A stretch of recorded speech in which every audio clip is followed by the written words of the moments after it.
कुणाल, एक और बड़ी क्यूरियोसिटी कह लें या कह लें कि आपका तो खैर ये एनालिसिस था।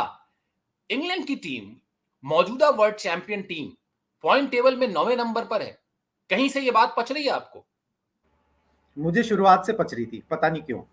मतलब उसके लॉजिक्स थे मेरे। क्योंकि आप कोई भी टीम ना ओवरनाइट अच्छा करना शुरू नहीं कर देती। जैसे 1992 का आपने एग्जांपल दिया, वो एक एक्सेप्शन है। हो गया।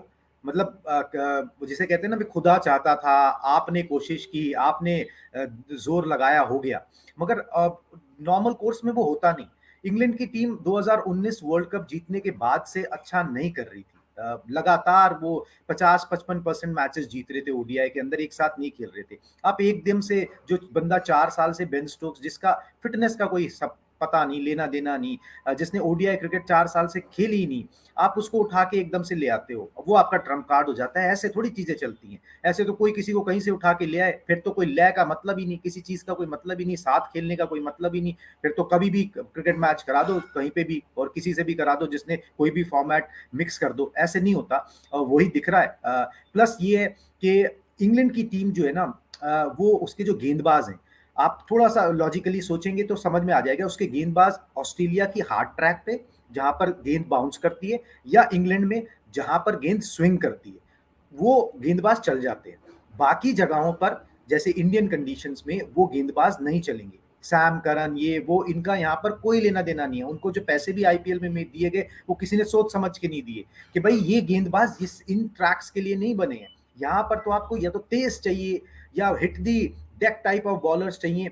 नहीं है, एक्सपीरियंस नहीं है। जॉस बटलर वैसे ओपन करते हैं, आप 5 नंबर खेल रहे हो, मतलब क्या है, कोई कहीं पे भी खेल लेगा। कि वो दूसरे फॉर्मेट में आप ओपन कर रहे हो, यहाँ 5 नंबर के, पूरा डायनामिक्स बदल जाता है।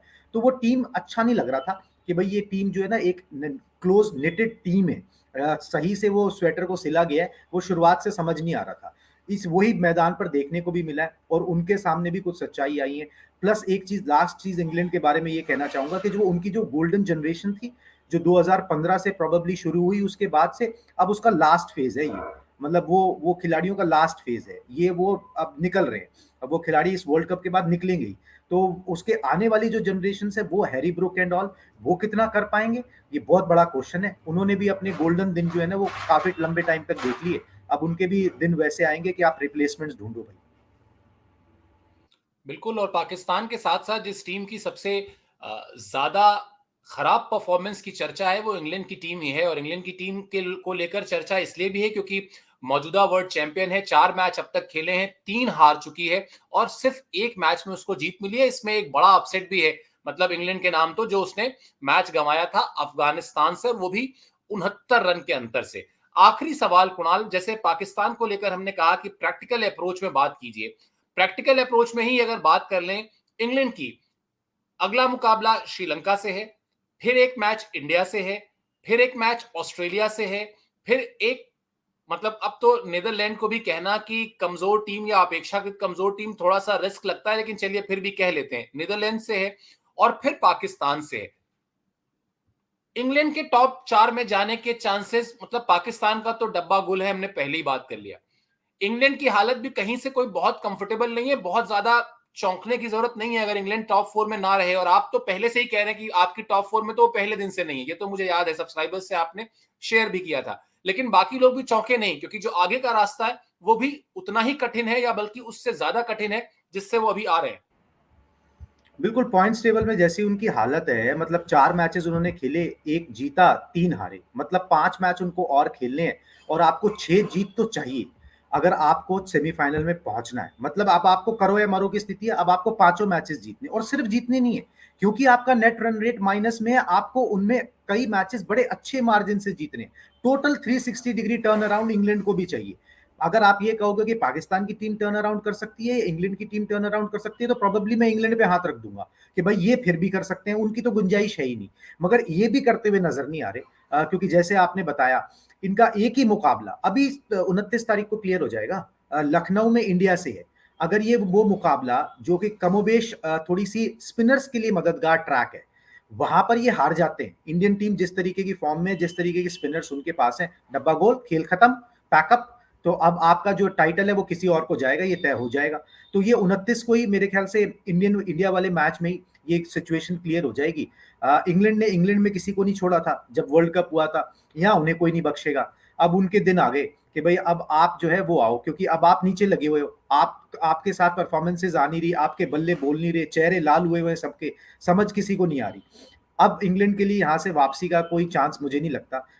बस ये है कि जिस तरीके से वो हारे हैं ना, वो इंग्लैंड हारी नहीं है, इंग्लैंड का गुरूर टूटा है, उनके एडमिनिस्ट्रेटर्स का गुरूर टूटा है, वो जो बैस बॉल खेला जाता है उसका गुरूर टूटा है। और ज्यादा देर वो इसमें भी मतलब जिसे कहते हैं ना गुमान में ना रहे, उनको यहाँ पर आके टेस्ट सीरीज खेलनी है, तो वो टेस्ट सीरीज में जो बैस बॉल उनके जो कोच आते हैं उनका गुरूर टूटेगा कि हर जगह पे आप बल्ला भांज के नहीं खेल सकते। वो हैरी ब्रुक जैसे 20-22 साल के लड़के को आप ये सिखा रहे हो कि भाई आप बस उठा उठा के मारो, तो ये चीज चलती नहीं है, हर जगह नहीं चलती। आपने फ्लैट ट्रैक बना दिए 2019 वर्ल्ड कप में अपनी जगह पे, अब आप इंग्लैंड जाओ तो इंग्लैंड जैसी पिचेज ही नहीं मिलती, तो वहां पर चल जाएगा, आप भी हाईवे बना के उसे चला सकते हो। मगर जब आप इंडिया आओगे अलग अलग कंडीशंस में खेलोगे तो ऐसा होगा नहीं, और वो होगा अब इस वर्ल्ड कप में भी दिख गया, वो थोड़े दिनों में टेस्ट मैचेस में भी दिख जाएगा। और प्लस मैं एक चीज और बता दूं, अभी कल परसों मैंने अपने ग्रुप में भी डाला था कि इंग्लैंड का ना वो आया है, जैसे सेंट्रल कॉन्ट्रैक्ट देते हैं, तो सेंट्रल कॉन्ट्रैक्ट्स के अंदर कुछ ऑप्शन दिया गया खिलाड़ियों को, वहां पर ये नहीं होता इंडिया की तरह कि भाई कोई 3 साल का कॉन्ट्रैक्ट ले ले, कोई 2 साल का, कोई 1 साल का। तो बेन स्टोक्स ने 1 साल का ले लिया, जॉस बटलर ने 2 साल का ले लिया, तो खिलाड़ी ने खुद ही तय कर लिया कि भाई अब हमें 3-3 साल वाले कॉन्ट्रैक्ट हमें चाहिए ही नहीं, अब हम ये बस 1-2 साल खेलेंगे, हमारा हो गया जी, हम जा रहे हैं, ठीक है। तो वो खुद ही मतलब वहां पर उस तरीके से चीजें चल रही हैं। मुश्किल स्थिति है, इंग्लैंड को बहुत जल्दी बहुत मैच्योर खिलाड़ी ढूंढने होंगे, प्लस अपनी सोच दोबारा से बदलनी पड़ेगी, वो मार धाड़ से ना वो प्रॉपर क्रिकेटिंग सोच पे अब आना पड़ेगा। बिल्कुल, वो जो ट्रांजिशन का फेज कभी ऑस्ट्रेलिया में आया था और उसके बाद स्टीव वॉ से लेके रिकी पॉन्टिंग, फिर उसके बाद मैथ्यू हेडन, ग्लेन मैक्सवेल कह रहा हूँ, ग्लेन मैकग्रा, शेन वॉर्न, इसी तरह से भारत में आया जब एक एक करके राहुल द्रविड़, वीवीएस लक्ष्मण, सौरव गांगुली, वीरेंद्र सहवाग सब 4-5 साल में के अंदर अंदर गए। वो शायद आप जो जिक्र कर रहे हैं उस संक्रमण का समय है, और उसको बहुत सावधानी से, बहुत व्यवहारिक अप्रोच के साथ हैंडल करने पर ही टीमें अपने आप को बचा पाती हैं। वरना सोच कर देखिए, बहुत हैरानी की बात है कि जिस वेस्ट इंडीज की टीम ने 2 वर्ल्ड कप जीते हैं शुरुआती, वो वर्ल्ड कप आज क्वालिफाई तक नहीं कर पा रही है, और ये शायद इसी गलत नीति, संक्रमण यानी ट्रांजिशन, खिलाड़ियों के आने जाने का जो फेज है उसको सही से ना हैंडल कर पाने का नतीजा है। खैर, हम बहुत ही अच्छी तरह कोशिश कर रहे हैं कि आपको इस वर्ल्ड कप के सारे जो आयाम हैं, सारे जो पहलू हैं, उससे अवगत कराते रहें, हर एक अपडेट आप तक पहुंचाते रहें,